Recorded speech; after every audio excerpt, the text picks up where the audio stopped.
Hey, what's up? Welcome in. It is heck of a Tuesday here on Main Street Sports. Today we've had some technical difficulties, but it looks like maybe we are good to go. Mo, can you hear me? I can hear you. Okay, Loud that's and good. clear. All right. Well, we have my computer is fine. Everything's working. Audio works. Video works. No microphone though. So, yeah. Is that pretty good, though? Are they coming out of your headphones there? Sounds pretty good. This is my iPhone headphones. So it's what we're going to go with today. It's what we have. It's what we're going with. So anyway, big show. Chip Walter's going to join us, as well as Grant McAULEY from 92.9 The Game, and we're going to get to him very shortly. So before we do anything else, we got to get you to the rundown and get you the results and schedules. So let's go. Here's the rundown. High school baseball action from Monday. Springfield defeated Beach 2-1. It was Downers Grove North of Illinois 9, Blackman 2. Centennial with a 2-1 win over Brentwood. Rossview defeated Clarksville Northeast 9-3. Collinwood 14, Santa Fe nothing. Nolansville 12, Columbia Central 1. Columbia Academy with a 5-2 win over Grace Christian of Franklin. Wayne County defeated Culleoka 21-6. It was Ravenwood 6, Dixon County 4. Eagleville with a 16-1 win over Fayetteville. East Robertson defeated Franklin Simpson, Kentucky 6-0. Fairview downed Harpeth 4-1. McGavock with a 16-3 win over Hume Fogg. Independence Edge Summit 5-4. Overton 11, Hillwood 1, Stewart's Creek 12, Laverne nothing, Lincoln County 12, Lawrence County 3, Loretto down Lewis County 9-6. It was Montgomery Central 1, Greenbrier nothing. Giles County with a 4-1 win over Mount Pleasant. Davidson Academy defeated Nashville Christian 15-0. Spring Hill with a 4-0 win over Page. Richland down Hampshire 14-2. It was Siegel 10, Vernon Hills of Illinois nothing. Smith County with a 1-0 win over Watertown, and Clarksville 22, West Creek 3. Softball action: Columbia 15-run, Laverne 16-1. It was Columbia Academy 4, Mortimer Jordan of Alabama 3, and Wicksburg, Alabama defeated Columbia Academy 10-2. But the Lady Dogs bounced back with a win over Sardis 5-3 from Alabama. Green Hill 11-0 winners over Station Camp. Hendersonville 10, Davidson Academy 9. Lawrence County with a 16-2 win over Spring Hill. Lewis County doubled up Culleoka 6-3, while Lincoln County defeated Page 6-1. It was Riverdale 6, West Chicago, Illinois 5, and Rockville defeating Chicago of Illinois 3-2. Oswego, East Illinois, 11-1 winners over Rockville, and William Mason of Ohio was an 8-4 winner over Siegel. Smyrna downed Munster, Indiana, 8-2, and Ardmore, Alabama was a 1-0 winner over Smyrna. Springfield defeated Gallatin 18-1. Stewart's Creek was an 11-1 winner over DeKalb, Indiana, and a 10-9 winner over Wakanda of Illinois. Summertown also defeated Wakanda of Illinois 2-1, but Siegel defeated Summertown 4-3. It was Watertown 17, Upperman 6, and Zion Christian with a pair of wins over South Haven Christian 10-0 in both of those. Boys soccer action, Giles County with a 5-1 win over Fayetteville. Lebanon 9-0 over Macon County, and in girls flag football action on a walk-off, Clarksville scores as time expires to defeat West Creek 12-6. That's pretty exciting. Baseball action today. Riverside Christian plays at Glencliff. That's a 4 o'clock start. Also at 4, Overton is at Hillwood. Bartlett, Illinois is at Riverdale. Watertown is at Smith County. Antioch is at Smyrna. Lake Forest, Illinois plays Summertown. Again, those are all 4 o'clock starts. At 4:30, Maplewood is at Cane Ridge. Ezel Harding goes to Donaldson Christian. Father Ryan hosts Brentwood Academy. Montgomery Bell Academy is at Lipscomb Academy. Webb of Bell Buckle hosts Middle Tennessee Christian. 5 o'clock starts for Pope John Paul II or Pope Prep at Christ Presbyterian Academy. Also Nashville Christian at Davidson Academy. Zion Christian goes Franklin Christian at 5. At 6, Good Pasture is at Clarksville Academy. Liberty Creek hosts White House. Columbia Central travels to Nolensville. Maine West of Illinois is at Oakland. Collinwood is at Santa Fe. Spring Hill hosts Page. Culleoka is at Wayne County. West Creek goes to Clarksville. Vernon Hills of Illinois is at Blackman at 6:30. I'm sorry, that West Creek Clarksville game was also a 6:30 start. 6:30 for Centennial at Brentwood. Mount Juliet Christian at Friendship Christian. Columbia Academy at Grace Christian of Franklin. Richland at Harpeth. Richland at Hampshire. Fairview at Harpeth. Springfield at Kenwood. Lewis County at Loretto. Cuyahoga Valley Christian Academy of Ohio plays at Riverdale at 6:30. Also at 6:30, Siegel hosts Downers Grove north of Illinois. Stewart's Creek hosts Laverne. Glenbard east of Illinois plays Summertown at 6:30, and Independence is at Summit. At 7 o'clock tonight, Gallatin is at Beach. Giles County hosts Mount Pleasant. Montgomery Central goes to Greenbrier, and Lebanon's at home against Green Hill. Hendersonville's at McGavock. Portland at home against Creekwood. Ravenwood has Dixon County visiting, and Station Camp hosts Hunters Lane. Mount Juliet goes to Wilson Central. In softball action, Laverne's at Cane Ridge at 3:30. At 4 o'clock, it's Clarksville Christian and Christian Community. Supposed to be Cherokee of Alabama and Columbia Academy, but I believe that game's already been played. Yeah, I think that got played this morning. So anyway, Columbia Academy won that game. I do know that. Ardmore of Alabama takes on Siegel at 4. Smyrna takes on West Chicago at 4:30. Hunters Lane's at Beach. John Overton hosting Hillsboro. Westmoreland is at CPA, and at 5 o'clock, Nolensville's at home against Ravenwood. Columbia Central hosting Independence. Santa Fe is at home against Richland. Friendship Christian goes to Davidson Academy, as well as Mount Juliet Christian at Ezel Harding. Giles County hosting Loretto. Zion is at Grace Franklin, and Page is at Spring Hill. At 5:30, Summit is at Dixon County. North Davies of Indiana plays Blackman at 6. Also at 6, Fayetteville is at Culleoka. Gallatin's at Hendersonville. Summertown hosts Lewis County. West Chicago of Illinois plays Siegel at 6. And at 6:30 at Station Camp at McGavock. On the pitch, East Robertson is at Westmoreland in a boys soccer matchup. First touch is at 3. At 5 o'clock, Clarksville Northwest is at Clarksville Academy. Also, Antioch is at Hillsboro. Zion Christian is at Lighthouse Christian of Antioch. Nashville Christian hosts Donaldson Christian. Loretto travels to Scotts Hill. Merrill Hyde is at Kip Nashville at 5:30. Also at 5:30, Spring Hill is at Lawrence County. At 6, Overton hosts Cane Ridge. Liberty Creek hosts Greenbrier. Gallatin travels to Battleground Academy, and Mount Juliet Christian is at Ezel Harding. 7 o'clock first touch for Franklin at Beach, White House at Hendersonville, and Ravenwood at Station Camp. College baseball this afternoon. UT Southern is at Brescia at 3 o'clock. At 3:30, Tennessee hosting UNC Asheville. You can see it on SEC Network Plus. On ESPN Plus at 4 o'clock, Murray State is in Clarksville to take on Austin P.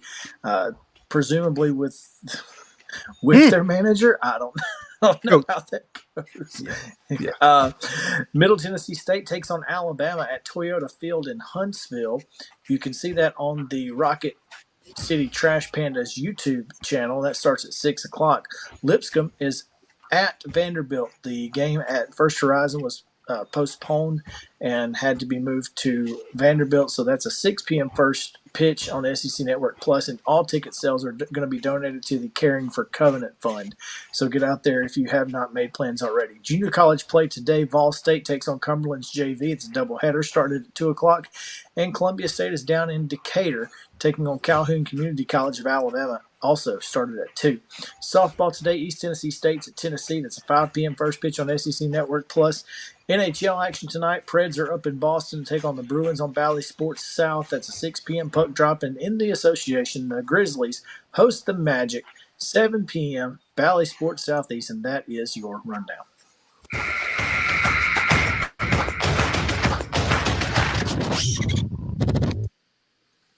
All right. Hey, we're here. Couple of things, Mo. Top story action today. Number one, Jordan Horston has made her decision and she will opt for the Women's National Basketball Association. You know,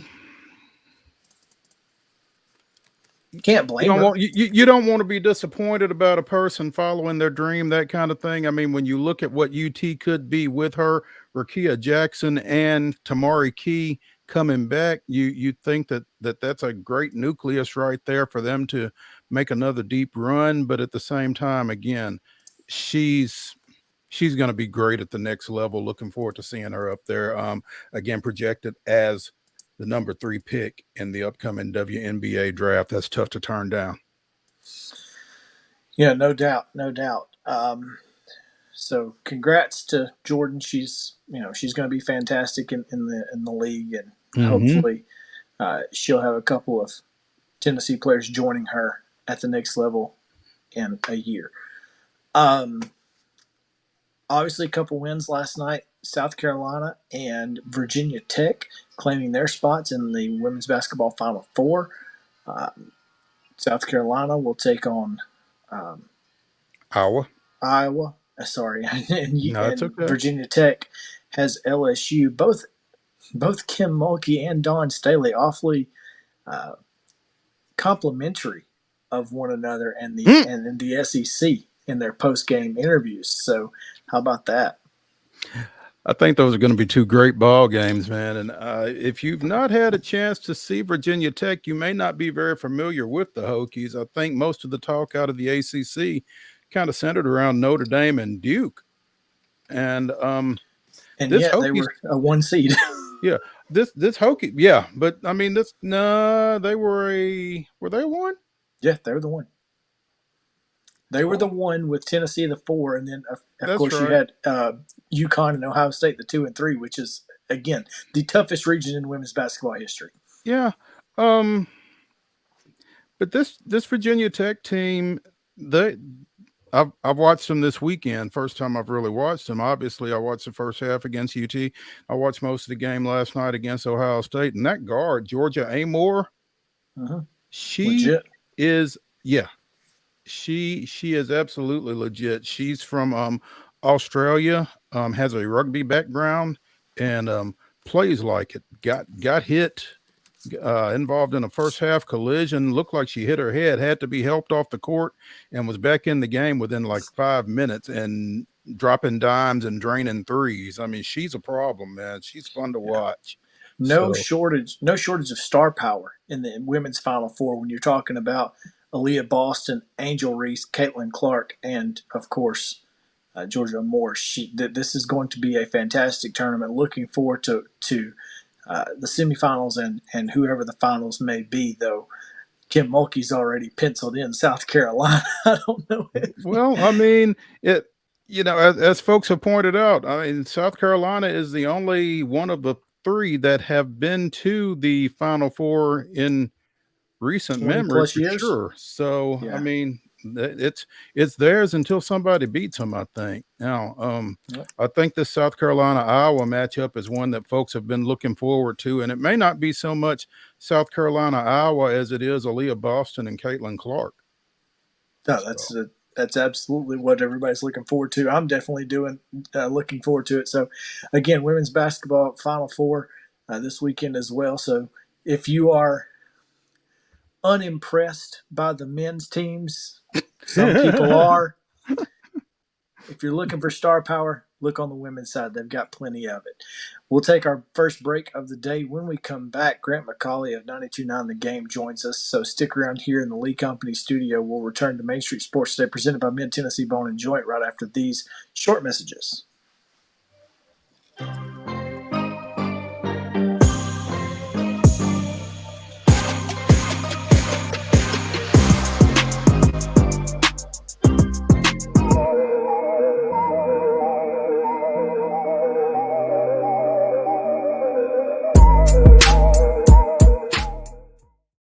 Mid-Tennessee Bone and Joint treats your orthopedic injuries and existing conditions. Our trained physicians will get you back in the game faster. Contact us at 931-381-2663 or www.mtbj.net.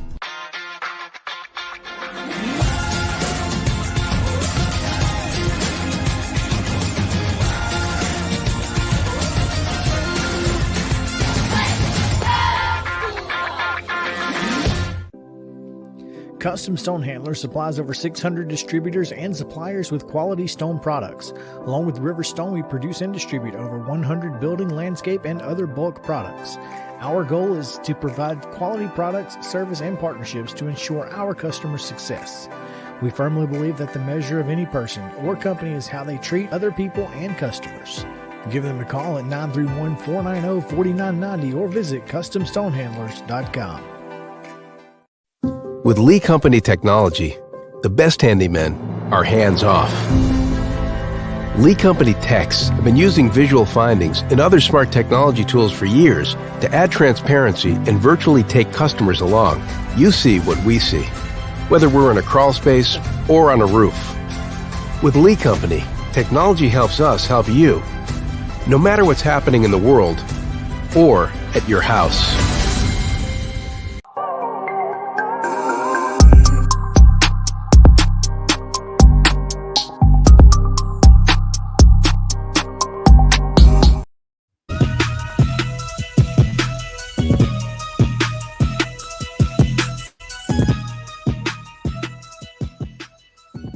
Welcome back in Main Street Sports Today, presented by Mid-Tennessee Bone and Joint. Chris Yow, Mo Patton here on this Tuesday edition that certainly feels like Monday to this point. I really wish I knew what was going on with my microphone. It worked last night when I was on Zoom, so who knows? Maybe Zoom messed it up. I'm so confused right now. But nonetheless, excited to talk a little baseball.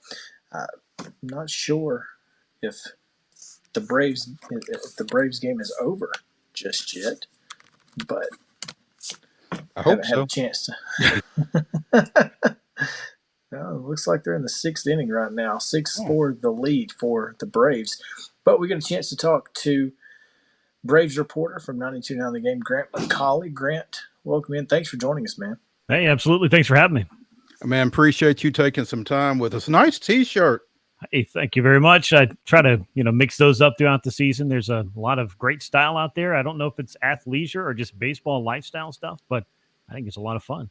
We like the troublemakers. I guess you can only wear that for another couple of days right now, since one of the troublemakers will be in Gwinnett to start the year. Well, TBD, I guess we could say. One of them, obviously, is going to be sticking around for the rest of the decade. The other is just kind of working his way, doing his thing. I'm going to go talk to Vaughn Grissom actually in Gwinnett tomorrow and just get a little bit of insight from him on, what he's looking to do. Really, it's about getting reps. I don't think he did anything wrong to lose the job this spring.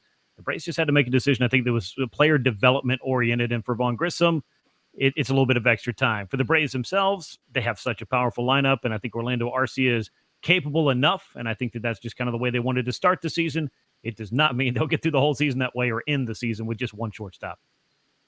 And I think it's interesting, Grant, that, you can kind of play the hot hand there a little bit. I mean, if Orlando cools off, you've got Adrianza you can fall back on. You've got Grissom sitting there. You've got Shoemake sitting there.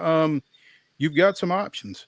You do, and I think it's better depth than maybe people realize, because it's not Dansby Swanson anymore, and that was going to be a change once he got out into free agency and agreed to join the Chicago Cubs for a contract that, hey, number one, congratulations to him, but number two, the Braves were just not going to approach that level for him. I think that's been the biggest thing that I've taken away from this, is you have to kind of judge players independently of who the predecessor was in order to kind of allow them to more or less just, get comfortable in their own skin and become their own player. Were you surprised that the Braves did not get involved in the free agency market in terms of trying to replace Dansby? Not a ton. If you're talking about like the big market, like the Carlos Correas and Trey Turners and Xander Bogaerts, I mean, if you were going to get into that derby, then I would think that the Braves would have probably been more comfortable with paying Dansby Swanson, who didn't get as much as all those guys got, but still got nearly $180 million. I think that you would have seen that reunion happen. And the Braves have been very methodical about how they've laid things out. And a lot of their club success has been built on making some smart trades. In the case of, say, Matt Olson and, Max Fried was a good trade too, that we'll get to maybe later on. But Sean Murphy, and then taking these homegrown talents and signing them to these extensions, and that gives them some cost certainty. But they haven't really dabbled in the big free agent contracts. Not to say they won't. It's just not their calling card. So, no, I wasn't really surprised that it not getting Dansby Swanson meant that they also didn't get Trey Turner, Xander Bogaerts, or Carlos Correa. Maybe they could have been the fourth team he signed with for the winter. I don't know. Yeah, it just seems a little bit like they would have certainly wanted to just stick with the devil, if you're going to give out a big contract. But obviously decided to stay in-house, and based on spring training, it seems like it's worked out pretty well. You've got three pretty good options at the shortstop position. Now, outside of that, the only other real position that was up for question is left field, and obviously Eddie Rosario playing well as of late, and it seems like even Marcell Ozuna's hitting the ball again. Mm-hmm. What are your thoughts on left field and how that's going to play out?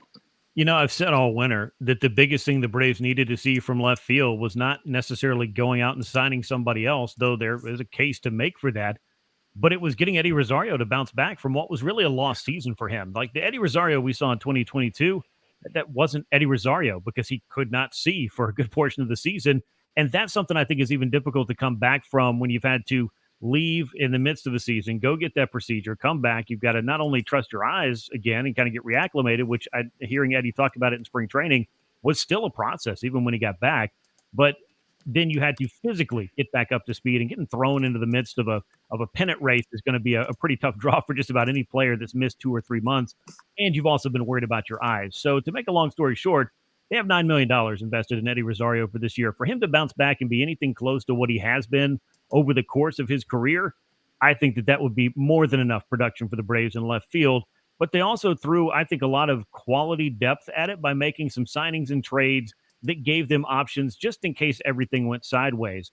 I don't expect to see Marcell Ozuna getting a lot of playing time in left field. I think he'll get the occasional start, but you got Sam Hilliard from the Rockies. They signed the veteran Kevin Pillar. Both of those guys may make the opening day roster, but they also traded for Eli White, and they signed Jordan Luplow. So they've got a lot of depth that I think if they need platoon partners, if they need late inning replacements, if they need a little bit of power off the bench, they got a lot of different styles. So when you put all of that together with the fact that they owe the left fielders for this year in Ozuna and Rosario about $26 or $27 million, it didn't make a lot of sense to go throw $20 or $25 million more and sign a huge name in left field without having some other kind of plan to maybe offload some of that salary. But we've seen Ozuna the last couple of years. It's been rough. They couldn't unload him for Patrick Corbin with the Nationals at the trade deadline. And for Eddie Rosario, his value had never been lower. So I think the Braves kind of decided to hold. And in doing so, just looking at Eddie this spring, they may be rewarded for that. We'll kind of see how it all plays out, because we know in the 162, your depth is going to get tested. We see it every single year. Sometimes the best moves are the ones you don't make. We're visiting with Grant McAULEY of 92.9 The Game here on Main Street Sports Today, presented by Mid Tennessee Bone and Joint. Grant, you kind of alluded to Max Fried there a little earlier. He's going to be the opening day starter Thursday up in DC. I think Braves fans are sort of like UT fans. I think battered Brave syndrome is kind of real in terms of guys in their contract year. What's your sense regarding Max Fried being a Brave long term, or do you have a sense at this point? Yeah, I think it's a decision that rightfully is going to be discussed with the backdrop of Dansby Swanson just left, Freddie Freeman just left. Both of those guys played out their free agent year, got to free agency, and there was no extension to be had, and they weren't able to re-sign him in free agency. The one thing I think might get kind of lost in translation a little bit with Fried is that he does have 2 more years of team control available. So they're not really at the complete critical mass of having to make a decision one way or another. But when you look at Max Fried's resume, his track record, what he offers, who he is, you know that when he does get to free agency, there could be a pretty nice contract waiting for him. I talked about it on my show From the Diamond, which is available wherever you get your podcast. Max Fried, he could have the opportunity to cash in on a deal at the very least. It could look a lot like Carlos Rodon with the Yankees, who did not have quite the same track record health-wise that Max Fried has had. But 6 years, $162 million would be a pretty good bag for him. I'm not sure that the Braves are going to come out of pocket that much for an extension. They just haven't done it yet for a pitcher other than Spencer Strider, who's in a completely different case because he signed that extension in his first full year in the big league. So there's a lot of different nuances and discrepancies between, I think, the contracts and extensions they've given out to different players. But I would love to see them find a way to bridge that with Max Fried because I think he's the ideal candidate to lead this staff, and I know he takes a lot of pride in it. I talked to Max in spring training. He said, look, I'm not worried about the arbitration case I didn't win. I've had good dialogue with the Braves. I like being in Atlanta. If we want to discuss an extension, we're going to be open to talking about it. It just hasn't happened yet. So how much of a factor does how well Schuster and Dodd pitched this year and Mike Soroka's, ability to get back potentially after some time in AAA, how much does that affect it? I think it all factors in, but in a vacuum, again, to use that phrase, I think you have to look at Max Fried as a clearly head and shoulders better option than any of those guys, particularly because we don't know what Jared Schuster and Dylan Dodd are going to be, but we didn't know what Spencer Strider was going to be this time a year ago. We were hopeful, and he made the club, but as a reliever, these guys are getting the opportunity to start in the very first road trip of the season. So it's going to be a big opportunity for them. Michael Soroka's had such a long road back that we've had such a question of if he comes back. Now I think we finally got to the portion of when he comes back because he is getting closer to that. He did finally pitch in Grapefruit League play. He did get those minor league starts last year. He seems to be further along and away from injury. He's one of the most level-headed players that I've ever met. And for somebody to go through as much as he had to mentally and physically to be tested for that, he wants to get back on that mound as soon as possible. The arm looked good. The velocity was good. It's just, I think about building up that pitch count and making sure that he's able to knock that rust off. But as far as Max Fried's future, I don't know that there's anybody in-house for the Braves, save Spencer Strider, who's already been signed, that they're going to be prioritizing above and beyond Max Fried. And I don't think there's anybody besides Spencer Strider that has the opportunity to outperform Max Fried. And that's with all due respect to the major's only 20-game winner last year in Kyle Wright. Another interesting situation there you bring up, Grant. Kyle's going to open the season on the IL with some shoulder, I wouldn't want to say issues, but some concern regarding his shoulder. Now, Chris and I talked about that on yesterday's show. It's not the worst thing as you break camp that your 21-game winner, Kyle Wright, isn't going to be there. How much of a concern is there regarding his situation right now? I think the concern right now is pretty low. They feel like they handled this the way that they needed to because Kyle got this cortisone injection in his shoulder, which had at times, I think, barked at him a little bit just throughout the last probably couple of years. And it just didn't seem to go away once he started throwing. So he got the cortisone injection. You need to wait a little while before you're going to throw after that. So it slowed him down at the start of spring training. But I got a chance to visit with him. I don't think, he was looking at this as a big setback. I didn't get any indication that the team was looking at it as a major setback. Would you love to have him to start the year? Absolutely. But he also understands beginning on the injured list, getting another start against some minor league hitters before he goes to Gwinnett, getting at least a start there, getting his pitch count, which I think was 57, was where he was at in his second Grapefruit League outing. Getting that up towards the 80, 85 range is where the Braves really need him to be and where he needs to be to cross 5 or 6 innings and give the Braves the kind of performance he wants to. But no lingering issues with the inflammation that he was dealing with. That's the best thing. And he said it when he was optioned out. No need to play the hero in April. I want to be here for the long haul. So if this is what it takes to keep me around all season, then it's an understandable move by the club. Staying with the pitching for a second, Charlie Morton took the bump yesterday. And today? Was it today that I saw that? I'm sorry. I saw something about him giving up a 2-out home run and the days start to run together. But I mean, the contract extension that he signed last year, is that suddenly problematic, or is everybody cool with that $20 million for him?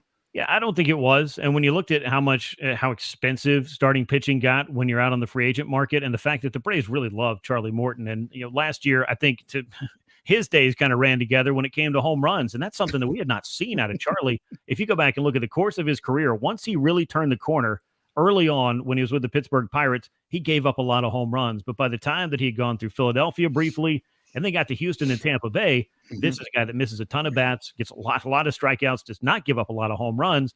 That seemed to be the exact opposite last year. His curveball, I don't think, was exactly where he needed it to be at times. And I think that some hitters were able to kind of key in on a few pitches for him, and he'd just get in trouble where he'd be rolling right along. All of a sudden, you hit a batter on the back foot, maybe you walk somebody gets a seeing eye single, and all of a sudden it's a 3-run home run. And that just hadn't felt like the Charlie Morton that we have been accustomed to seeing over the last 5, 6, 7 years. But he had an option already for $20 million, and I feel confident the Braves were going to pick that up anyway.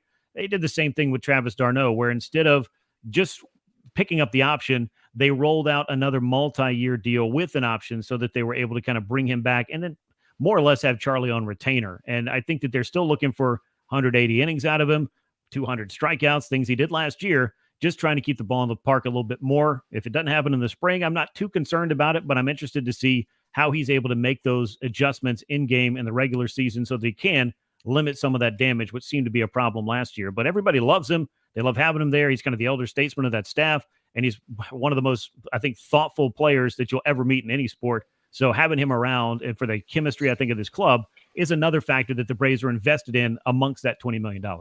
How much do you think last year was related to the injury from the World Series, Grant?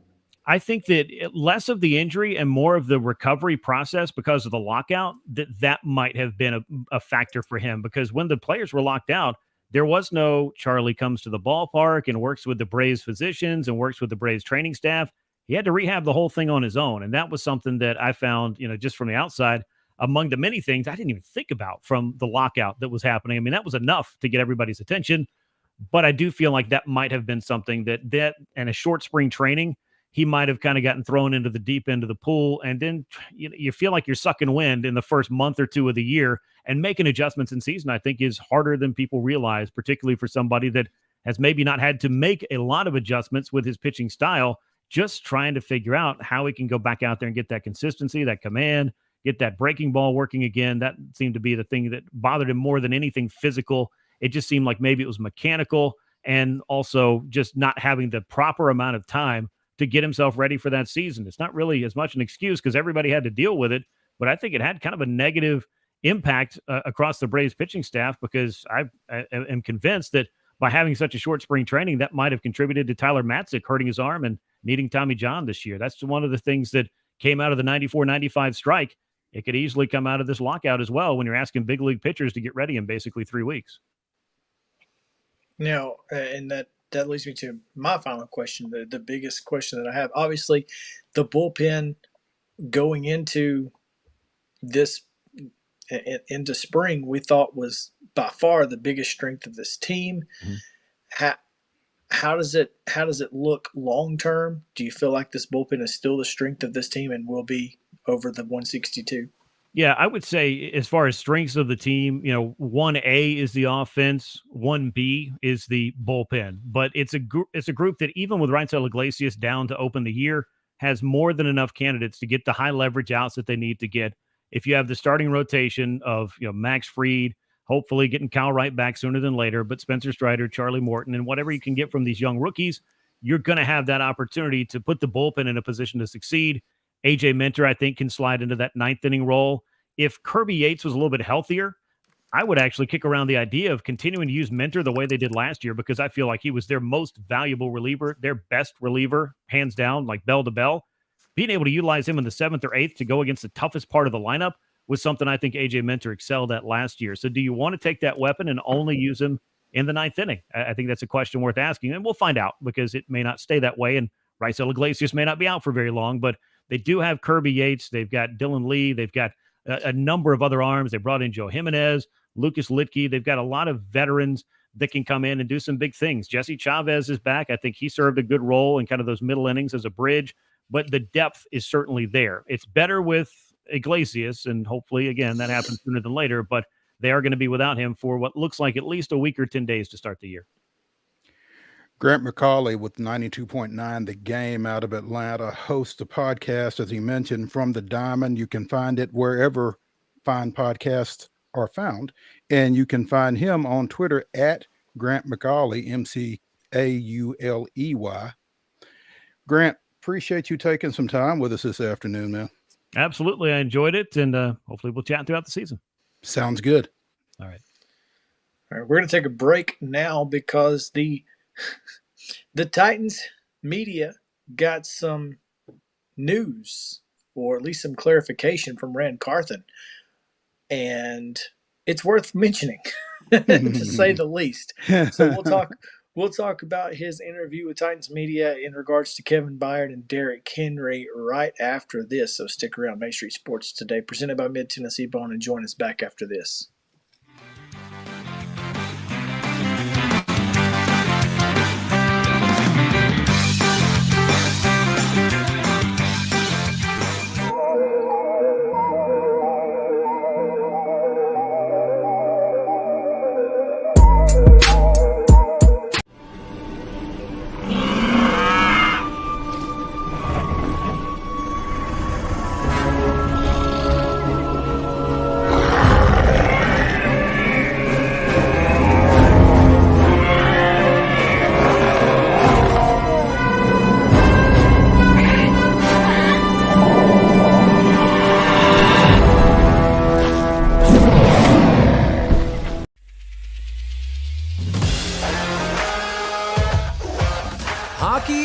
City just hits different. It's one big honky-tonk party. It's the sea of gold in the crowd, the goals, the saves, the celebrations. It's an experience like no other. Experience Predators hockey all season long. Visit NashvillePredators.com/season tickets and join the Loyal Legion today. That's NashvillePredators.com/tickets, and we'll see you at Bridgestone Arena. You've been putting back a few, and a few becomes a few too many. For a moment, you think about calling for a ride. Nah, you live nearby. What's the worst that can happen? You get pulled over, your insurance goes up, you lose your license, you total your car, you kill someone. This is Chris Yow with Main Street Sports Today. Every show, Mo Patton and I welcome friends from all across the sports landscape, from high school coaches and reporters to national, college, and pro sports personalities. You never know who might stop by for a chat. She's on Thinking Out Loud, presented by Regions, and Out of Pocket with Alyssa Lang. It is, in fact, Alyssa Lang. I'm a little nervous. I'm going to lower the bar for guests now. Oh, no. Apologies in advance. It sounds like SEC Commissioner Greg Sankey. Got that radio voice. I do. It's a good sound. Thanks for radio too. As do we. And then here's the other thing. You guys, you're spot on with the name. Everybody wants to be on Main Street. Everybody wants to be on Main Street. So, and we reach every Main Street in Middle Tennessee, Coach. Yeah, that's it. So Perfect. when you are on Main Street and you are moving, you gotta love it. Like you're moving. I was impressed. I'm glad someone.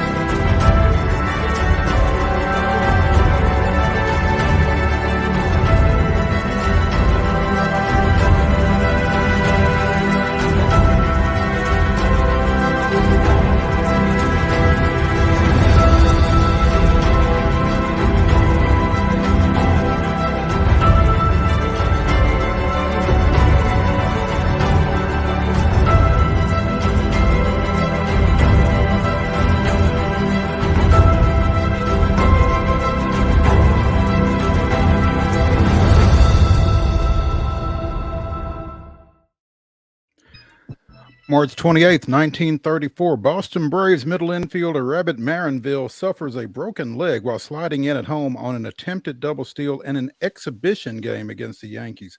He will miss the upcoming season and will play only 23 games the next season before retiring.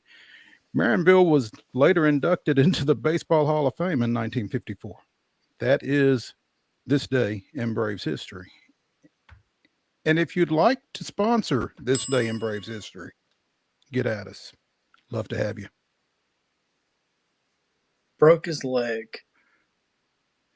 Missed the season. In an exhibition game. That's about the Braves' luck, isn't it? Yeah, well, it's been that way for a long time. What's that, 89 years? So, yeah. Well, there you go. Mo, let's talk little Titans here because ran across some video taken by Tron Davenport of ESPN. Okay. And obviously Rand Carthen was speaking with Titans media at the time, but mentioned an interview he did with Jim Wyatt for TennesseeTitans.com. And so I went to TennesseeTitans.com, read the story from Jim Wyatt, and came across this quote, which I thought was fantastic. Actually, two quotes. Number one, I will say this, KB nor his representatives ever asked us for a release. So that was blatantly false. Blatantly. Okay. And in regards to Derrick Henry being shopped, it was an erroneous report when it came out. So clearly whoever's getting their information from Titans camp is getting it from an unreliable source. There's nothing new to report. It was an erroneous report that came out. I've spoken to Todd, Derrick's representative, and, we're in a good place. So it's nothing new to report from there. I know Derrick trains like crazy in the location where he trains. I know the location. I don't want to put it out there, but Derrick is going to be Derrick. He's going to take his time away and do what he has to do to make sure that he's ready to go. So I feel we're in a good place. How about Kevin? There's nothing new to report. So that's regarding Derrick Henry. Obviously, there was also something about Kevin BYARD saying basically they never asked us for a release. We didn't have that conversation. And I feel like that's important for Titans fans to understand because we were all kind of caught off guard by the thought of that. And even I said, again, I have a better chance of playing for the Titans than Kevin BYARD does of getting cut from the Titans. But at least now we've heard it from the horse's mouth. That's just strictly not true. Sorry about the Derrick Henry one, but I do have the Kevin BYARD clip. Okay. Either way, I mean, Mo, we are not surprised by this information, right? No, not at all. I mean, I do think that Rand Carthon, as a first-year general manager, has some tough decisions to make, and I don't know that he necessarily has that announce my presence with authority approach to the situation. But there are some tough decisions. But replacing those two guys, I can't imagine that was ever really on his radar, and never did. And I guess it just goes back to what you were saying. You got to be careful where you get your info. Bottom line, and just kind of look at it from a logical standpoint, man. I mean, why would you do that? Yeah, and even the folks who were talking about it being a contract move, it didn't really do you a whole lot of good for the contract on the back end anyway, so it didn't make a whole lot of sense even as a cap space move.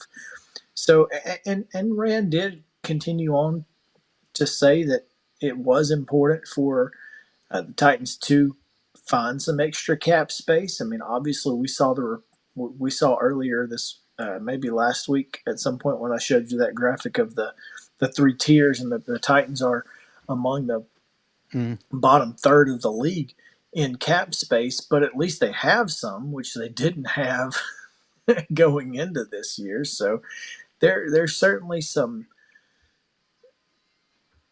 work to be done, but it's certainly not going to include Kevin Byard or Derrick Henry. I mean, it can't. It's like someone said on Twitter, you know, the PR nightmare that would be created by getting rid of either of those guys isn't worth whatever money you would save by getting rid of either of those guys. Yeah, and you know, in the midst, and I know it's a business. I get that, and when it comes right down to it, nobody is really irreplaceable and nobody's untouchable. But there's some other guys that I'd certainly be looking at getting rid of before I was looking at getting rid of either of those two. A lot. I mean, this is part of that business, though. I mean, if someone says my season tickets aren't going to get renewed because I don't trust the direction that you're taking our program, that's part of the business, right? And enough people threaten that, and you know, next thing you know, it's all over. So I feel confident in saying that the Titans and Kevin Byard are not at a crossroads, as that tweet from Adam Schefter pointed out. I don't think they're at a crossroads, but I definitely think there is, you know, obviously some discussion that needs to be had.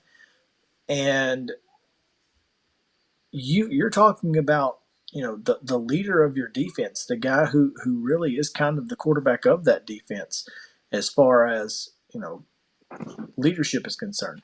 You've also got Jeffrey Simmons that you've got to find a way to pay. So there is, you know, there is at least some truth to the fact that discussions need to be had, but I certainly wouldn't call it a crossroads of any sort. Yeah. I mean, basically, I mean, you just said it. I mean, there are some folks that are going to have to be gone, and there's some folks that are going to have to be accommodated, but you know, it's not those guys. It's, and Derrick Henry is, we talked a little bit about last year. Has he lost a step? I mean, obviously coming off of a foot injury that he had to deal with, and playing just part of one game in the playoffs last year, he was gonna struggle, and we kind of expected that. That wasn't. We didn't expect 2,000 yards, but you know what? I also didn't expect, Mo, behind that offensive line, 1,500 yards. He still put it up. We're talking about 1,500 yards and 12 touchdowns behind one of the worst offensive lines in the history of the National Football League. And you're telling me. I didn't know what you were going to say, but I was thinking the exact same thing. In the history of, and I don't know what lines have been worse than that line that have still produced a 1,500-yard rusher. So I mean, if you're willing to give that up, hey, more power to you. But I don't think Rand Carthen's one that's going to be giving it up. I think he certainly realizes the value that, one, Derrick Henry provides to the entire offense, but two, specifically to Ryan Tannehill, because anybody who watched the Titans in 2019 can tell you that Ryan Tannehill and Derrick Henry at their best are a problem. Sure. With the little wide receiver that we might have had during that time as well, named that rhymes with AJ Brown.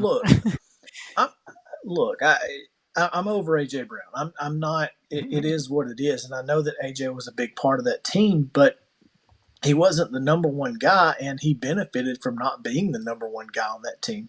Let's be honest. He was drawing number two cornerbacks at the time because Corey Davis was viewed as the number one receiver and AJ was a rookie.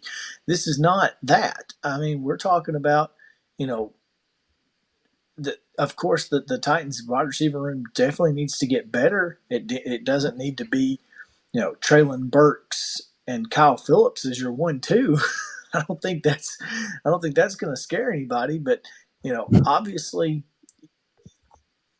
if you know, just any help whatsoever, and I think that's I think that's where the Titans are going to go at 11, and that's so.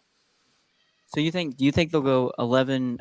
So they'll go for a younger talent wide receiver. They'll bring in a I vet. think if Njigba is available, he's going to be a Titan.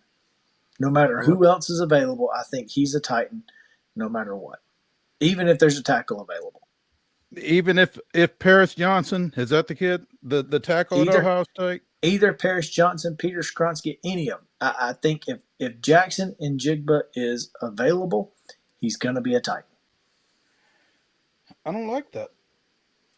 Well, based off those videos that Davenport posted, that Jim Wyatt posted in his story and on Twitter, Rand's pretty happy with this offensive line that he's put together. He's pretty excited about it. And look, and I guess the Dillard guy coming from Philadelphia is where a lot of that excitement is in terms of solidifying the left tackle situation. Yeah. I guess. So I mean, that's what leads me to believe that he's going to go wide receiver at 11 if Njigba's available. I don't know that he's going to be, but if he is, he's going to be a Titan.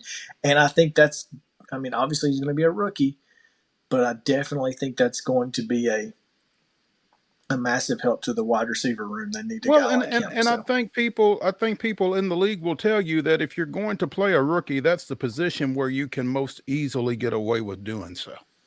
Yeah, they'll be awfully young. I mean, Burks second year, Phillips second year, and Njigba rookie. I mean, it's not like Westbrook-Akina is back. I'm going to say, what is it, 6th year for him? It's not that long. I wouldn't. I was being a little facetious with that. But still. Yeah, I know, and that's why. I mean, I don't think he's even in the conversation of the top 3 with those 3 playing at the top level. Now, obviously, Kyle Phillips had some issues last year, injury-wise, and in the return game. But I still think, and you saw it in that first week, Mo, you wrote about it, that he certainly showed flashes of what could be a very, very effective player in the National Football League. The one, sorry to interrupt. I know I keep talking. No, keep going. But so Kyle Phillips muffed 2 punts 2 weeks in a row. We're talking about the same guy, right? Mm-hmm. Yes. In preseason he was fantastic. I would give him the ball every time. I didn't see one single thing in the regular season that impressed me at all. Or maybe. Yeah, but I know. But it's just those 2 muff punts. I don't know. Well, yeah, but muff punts aren't necessarily what you are wanting out of a slot wide receiver. I mean, if you got somebody else who can return a punt, whatever, who cares? We're looking for the next Wes Welker here. So you're saying maybe it could have been like a special teams coaching decision, like wrong decision to put him in the position to catch punt. No, he just. I don't know what happened on the muff punts. I don't know why he muffed the punts, but he didn't do that when he was at UCLA. Oh yeah, he's a punts at UCLA. He was great. So I don't know what happened. I guess you can get big out in the NFL because special teams players in the NFL are second string linebackers. It's a little different than Oregon State's 4th string tight end coming at you. I mean, let's be honest here. That's just facts. So it probably was a little bit too big, a little bit too scary, and I can see how that would be a factor. I mean, that's why the NFL doesn't return kicks anymore because of the safety factor. I mean, he was concerned for his safety. He's 5 foot. What? He's 5'10". 200 pounds. He's not exactly the biggest guy out there. I'd be scared too. That's all I'm saying. Well, after I saw him do the shuffle, with his feet, and everybody called it Cooper Cup in training camp. Remember that? Yeah. I was all the way in. I was all the way in. So I want to see him do well. I'm weary. I understand completely. So anyway, one of the things that makes me think that Jackson and Jigba could fall to 11, Mo, is that Hendon Hooker. His draft stock blew my mind when I saw that today. His draft stock apparently rising rapidly, and with some folks having him going as high as 5th in the first round overall. Well, at whose expense, I wonder? Yeah, a certain quarterback from the Bluegrass State, maybe. Will Levis, I guess. Boy, wouldn't that be something? After all the stuff. How red would Kentucky fans be if Hendon Hooker went ahead of Will Levis? Oh my God! How long? They're out his recovery time for Hendon. I don't know that he'll be ready in time for preseason necessarily, but I mean, just the fact that I think he'll be ready at some point during the season. I don't think he'll be ready at the start, but still, I mean, the talent's there. It's just got to be. I think it's more a matter of who he fits with from an offensive standpoint than anything. Want to respond to a comment from Old Geezer saying that, 1, we need a quarterback with wheels, and 2, Tannehill will be a backup on any top-tier franchise. Number 1, Ryan Tannehill played wide receiver in the Southeastern Conference. If you don't think that he's got the speed to play – if he's got speed as a quarterback, you're not paying attention. He played wide receiver in the Southeastern Conference. Yep. He's fine. Number 2 – his athleticism is not an issue. Number 2 – Ryan Tannehill would start for 15 franchises right now. Now, would he be a backup on a top-tier franchise? Maybe. But there are 15 franchises he would start for. For the fact that, as Chris, you like to say, there are, 14 guys that can play quarterback in the NFL at a high level? In the world. And I think he's the 15th. I mean, if there are 14, he's the 15th. I don't think he's not the greatest quarterback. He's not going to win you a bunch of football games, but, he is capable of taking you to an AFC Championship game and was capable of taking you to the Super Bowl if the Titans defense doesn't stand around and watch Patrick Mahomes just run around all day long in the AFC Championship game in 2019. So he was this close to being a Super Bowl quarterback. I mean, I think he's the Alex Smith, of this. I wouldn't say generation because Alex Smith and him were in the same. I bet they were in almost the same draft class, but you know what I mean. Like, you could put him anywhere, and Kirk Cousins, same kind of thing. It's just like he'll win games. He could find ways to win games. But I think he's particularly. I think an offense like this gives him his best chance to be effective and successful. Absolutely, because you 100%. don't put too much on him. And I think that's the key. Yeah. So, all right, we need to take a break because Chip is standing by. We're going to talk a little MTSU right after this on Main Street Sports Today, presented by Mid-Tennessee Bone and Joint. Y'all stick around.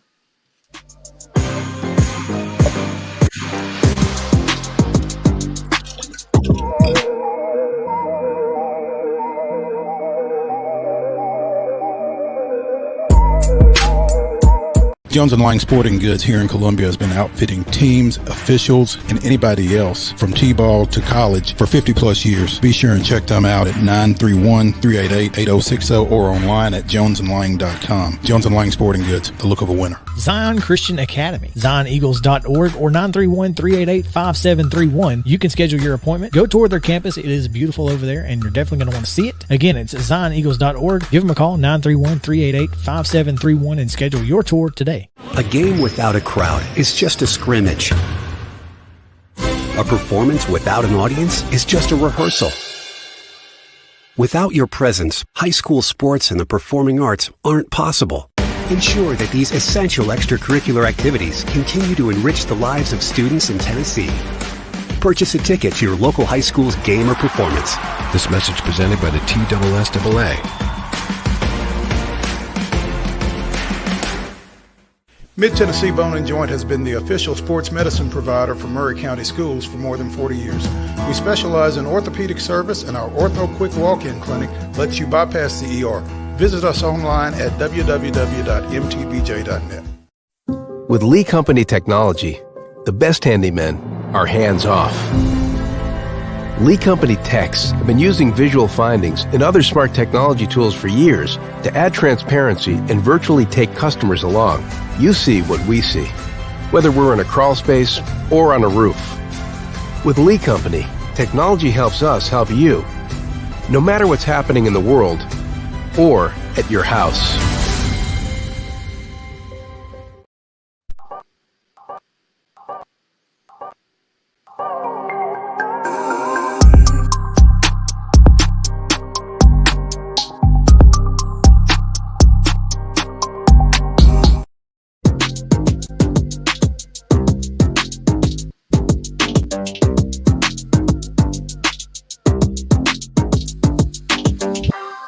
Welcome back in.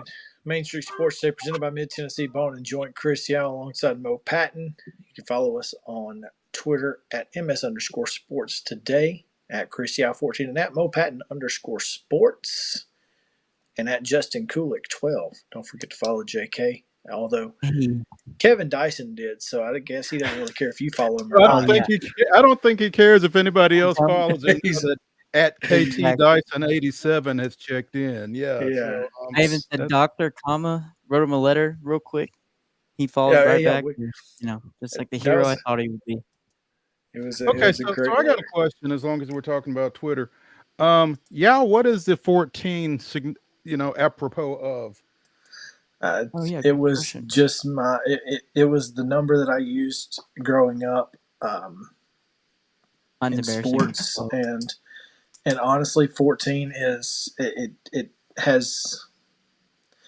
I kind of stopped using 14 when I was 9 years old, but my first AOL screen name was Yalfer14, and so it's just kind of always stuck. So 14 it is. Okay. All right, and the 12, Justin? The 12 is so my first jersey ever was a Brett Favre jersey. So I was a Packers fan up until he left, obviously, the team, and my next favorite quarterback was Aaron Rodgers. So 12 City, and I got Twitter in 2011. So, but then I became a Titans fan. Got you. Okay. Yeah. All right. I was just curious. All right. Yeah. Thank you. So anyway, now speaking of Twitter names, we know why it's at choose_chip, because if you're looking for a realtor, you should, in fact, choose Chip. Now, is it underscore? No, it's just one. I think it's just one all the way through. Well, I'm looking at the screen and I'm seeing one word, choose Chip. So that's correct. Okay, yeah, it's just one word. I apologize. We got too many underscores here. Hey, let's not be disseminating misinformation here. There's too much of that going on. Chip Walters, the voice of the Blue Raiders, joining us here as he does every Tuesday, except when it's Wednesday on Main Street Sports Today. That's correct. And isn't that a handsome lineup right there? My God. Look at that. Much better. Hey, there's a punchline there somewhere, but I just can't find it. Yeah. Chip, are you going to Huntsville? No, I'm not going to be able to make it to Huntsville tonight. But Mr. Palmer and his personal valet, Wayne Gross, are making their way down I-65 as we speak. And the old pro will have it tonight from Toyota Field. But it looks like there's going to be I got a notification from the Trash Pandas yesterday and said that there were a limited number of seats down the right field line, and so it looks like there's going to be a nice crowd tonight in Huntsville. Now, is the old pro taking D with him? Because looking at his Facebook today, is their 58th wedding anniversary. I don't know. Now, I do know D has spent a lot of time at ballparks because I actually coached Mike one summer over in Murfreesboro. But I don't know. She's actually had some few health issues lately, and she's doing a whole lot better right now. So I think at this point, after 58 years, the best gift that he can give her is to not ask her to go to the ballpark. And ironically enough, Dick and Dee are celebrating 58 years today. Rick and Deb Ensel are celebrating 48 years today. Right. Yeah. So crazy. March 28th was a big day, huh? There's a lot of folks getting married that day, apparently. Yeah. Wow. Well, what's going on in Murfreesboro with regards to the Blue Raiders, Chip? Well, speaking of baseball, they did they went to FAU this weekend, got swept, and had leads in I think at least 2 of the 3 games late, and gave up runs late, and that has been part of the some of the bullpen issue they've had. They did get a win at Tennessee Tech last Tuesday, so they swept Tech and had that stretch with Tech, Western, and Tech again, where they won 4 out of 5, and then dropped the 3 at FAU. And in FAU, baseball has just had their. I mean, obviously they have good teams in Florida at those schools, but for whatever reason, they have had Middle's number. I think they've won 14 or 15 in a row against Middle in baseball. But the Blue Raiders tonight are going to go with Jalen Wirtz, a right-hander. He pitched an inning in relief at Tech, and he is a sophomore from Gallatin. 1 start, 5 appearances on the year, and his first start was a 5-inning win against St. Bonaventure. So he's going to get a midweek start tonight. And Bryant Baranick has kind of moved in. He's kind of carved out the long man out of the bullpen on the weekends, and that's been pretty valuable for them. And kind of because they kind of jumbled up their starters last week, and really didn't use Jaden Ham on Friday night. They backed him up to Saturday. FAU had a really dominant pitcher going on Friday night, and so they made that change in their rotation to try to give themselves the best shot of winning a game or 2 down there. This week they're back at home, and they will play FIU this weekend. And Middle's got a couple of guys who have been going pretty good at the plate. This has been a really good hitting Blue Raider team. Brett Coker hit .583 during the weekend series at FAU. He had 7 hits, 2 doubles, a walk, an RBI, and he now leads the Blue Raiders. He's hitting .387 on the season, and he's a junior from Hendersonville. He's also been on base 18 consecutive games, which is a season high for everybody. And through 23 games, Middle has kind of settled into a starting infield. DJ Wright at first, JT Mabry at second, Coker at short, and Gabe Jennings has been at third. So, they've kind of got that straightened out, and or at least they feel solid about that with whatever's coming up this weekend. Softball has a big home weekend coming up. They took 2 out of 3 this past weekend at Louisiana Tech, so they are still on a tear, and they're part of the best start in school history still. Jennings is a local kid, right? I think that's correct. Wilson Central. Yep. So he's as close to being in Rutherford County without being in Rutherford County as you can be. There you go. That's great. Chip Walters, voice of the Blue Raiders, joining us here on Main Street Sports today, presented by Mid-Tennessee Bone and Joint. Chip, did you stick your head in Pro Day today? Just very, very shortly, and I was going to mention to Chris, I sent him an email that's got some video and interviews of some of the guys that they took this morning at Pro Day, but there were 5 guys who went through Pro Day today, including Jordan Ferguson. Jordan Ferguson, Isaiah Gathings, Kyle Ulbrich. Those are 3 of the names that were out there this morning, along with Yusuf Ali and Christian Dixon. And Ferg is one of those guys who I listened to his interview after it was all over and thought he had he thought he had an okay day. Wasn't sure that he had a great day, but all of those guys have been working out with private trainers and all that kind of stuff, and they're all going to have a shot to do something. Ali and Isaiah Gathings both really bring big bodies as a receiver. Ulbrich, was a really terrific weapon as a punter. Dixon, a very solid linebacker, but somebody, Jordan Ferguson's going to be one of those guys who may be one of those that may fall a little short on some measurables at some spots, but he's one of those you put a football in his hand and let him play, and he's outstanding. Gathings listed at 6'4", 222. What do you think of that 222, Chip? To me, he looks a little thicker than that. Okay, so that's kind of where I was going, because I'm fascinated by him at receiver. With his stature, he's a guy who can kind of create some matchup problems, not necessarily from the speed aspect, but he can outsize you. Is there a chance of him moving to tight end, do you think, or what do you feel like about him at the next level? Well, I'm not one to judge on that really, but he's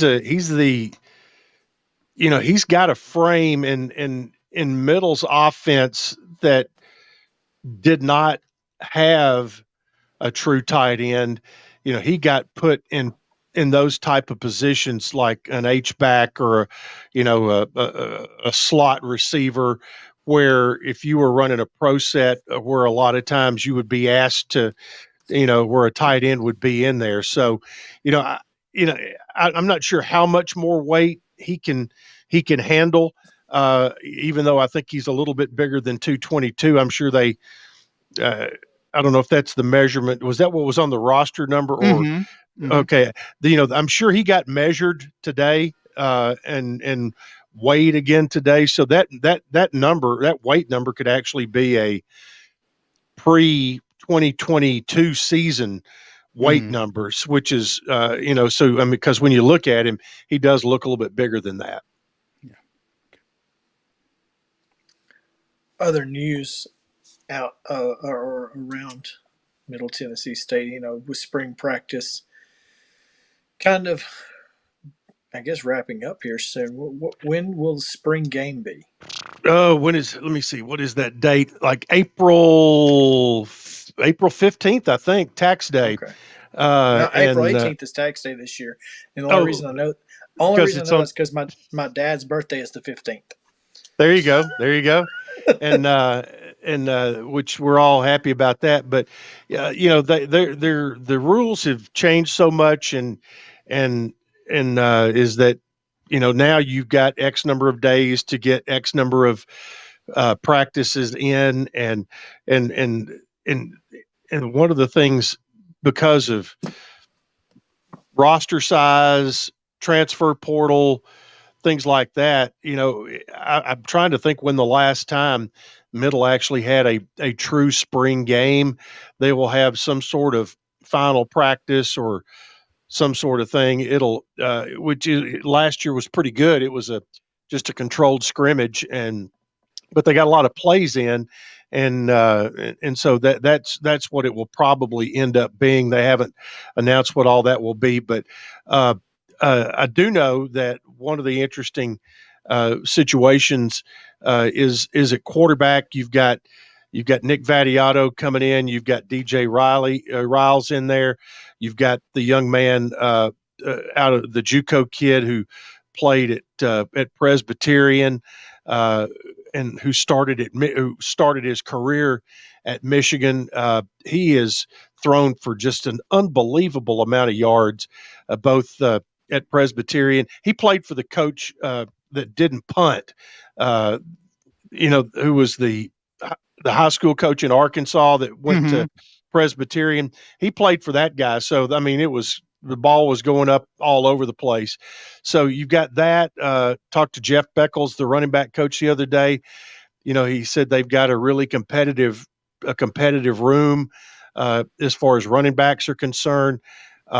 Scott Schaefer, speaking of coming off injuries and surgeries, Coach Schaefer had his second knee replaced right after the bowl game. They stayed for a few extra days in Honolulu, and as soon as he got back, he had surgery.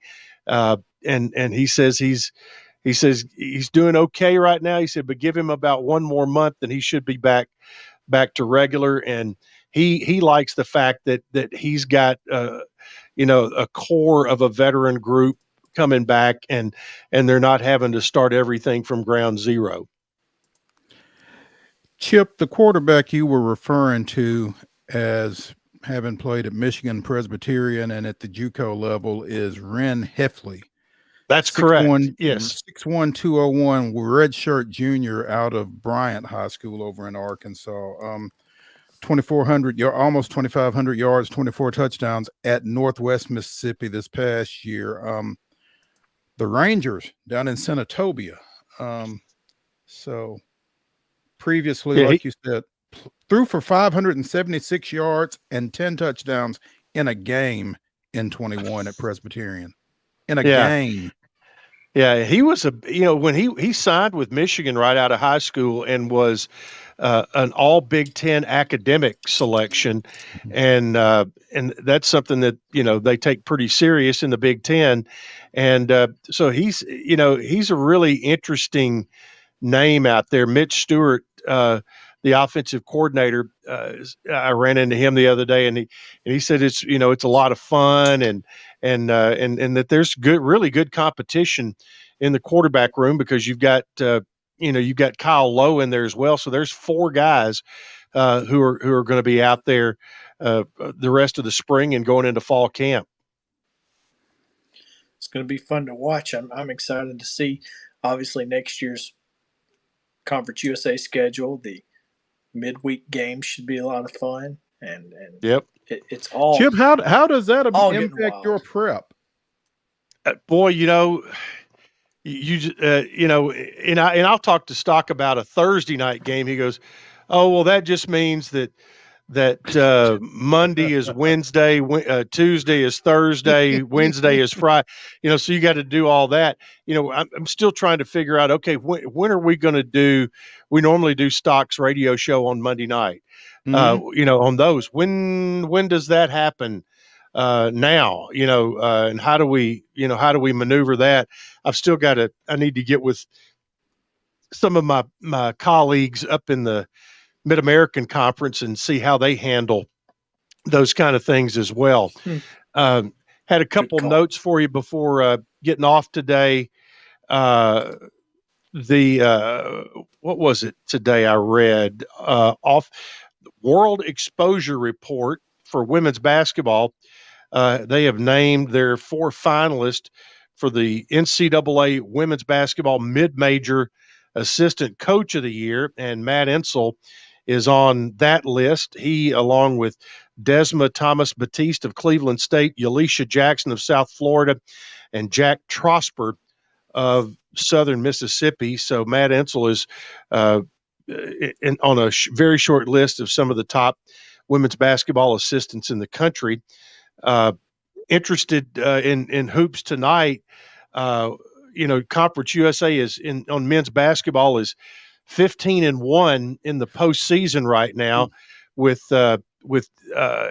UAB playing tonight, North Texas playing tonight, and you've got FAU it's going to play on Saturday, and you very well could have an all Conference USA final in the NIT, and the chance for the Triple Crown for Conference USA is still out there.